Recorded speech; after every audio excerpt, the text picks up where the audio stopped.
I am Dr. Sloan, better known as OrthoDoc. Let me talk to the medical students and or the residents for a while.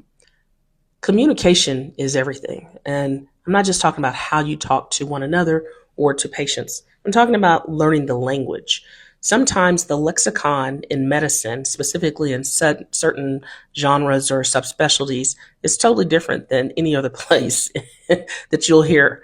Things like AAA, ORIF, CTA, and RRR mean different things for us than it means to other people. But regardless, you're going to have to learn the language and learn those abbreviations and those acronyms of what that means, no matter if you're a medical student or a doctor, or residents in training.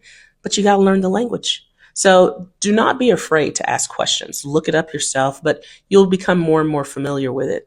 But make sure that you ask because, again, AAA does not mean the same it means in medicine as it does the world.